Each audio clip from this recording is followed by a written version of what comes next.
అన్న నమస్తే. నమస్తే ఎట్లుంది చెవెళ్ళ రాజకీయం? బాలే అన్న. ఎవరు గెలుస్తారు చెవెళ్ళ ఎంపీ? అదే కాసాని జ్ఞానేశ్వర ఎంత మెజారిటీ వస్తుంది? 150 దాకా వస్తుంది. అది కాసాని జ్ఞానేశ్వర్ కోట వేయాలంటే ఎందుకు వేయాలంటారు?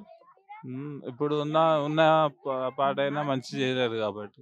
రంజిత్ రెడ్డి కాంగ్రెస్ నుంచి వస్తుండు, బీజేపీ నుంచి కొండ విశ్వేశ్వరరెడ్డి వస్తారు.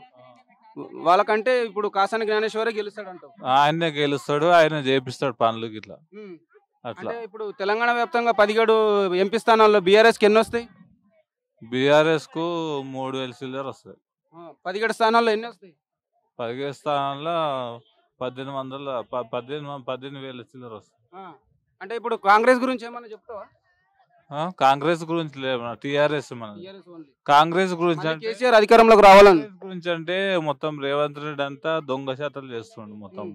అట్లానే ఏది ఇస్తలేడు, రైతు బంధు ఇస్తలేడు, రైతు బీమా ఇస్తలేడు, కరెంట్ 0 బిల్ అన్నాడు, బిల్లు వస్తూనే ఉంది. అన్ని ఆయన ఉల్టా పల్టా చేస్తుండు, ఏ పని చక్కగా చేస్తలే.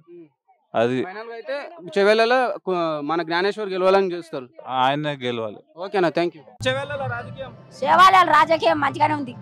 ఎవరు గెలుస్తారు మరి? బీజేపీ కాంగ్రెస్? కేసీఆర్ గెలుస్తాడు. కేసీఆర్. మరి 4 నెలల కాంగ్రెస్ ప్రభుత్వం గురించి ఏం చెప్తారు? ఏం చేయలే, మాకేం చేయలే. పెన్షన్ ఏం రాలే? రాదు మాకు, ఏది లేదు, కూలి కూడా లేదు మా ఊళ్ళో చెవెళ్ళలో. అన్ని హామీలు అమలు చేసినామంటుండ్రు రేవంత్ రెడ్డి. చేయలే, బస్సు చేసిండు, ఆ బస్సులో ఆడవాళ్ళు ఎవరు పోతున్నాడో తెలియదు. ఇక బస్సు ఒక్కటే ఆయన చేసింది, ఆయన వీకింది ఏం లేదు, బస్సు ఒకటే వీకిండు. మళ్ళీ కేసీఆర్ రావాలంటూ? రావాలి, ఆయన చేసింది ఏం లేదు. కాసాని జ్ఞానేశ్వర్ ప్రజలలో ఉంటాడు, గెలుస్తాడు.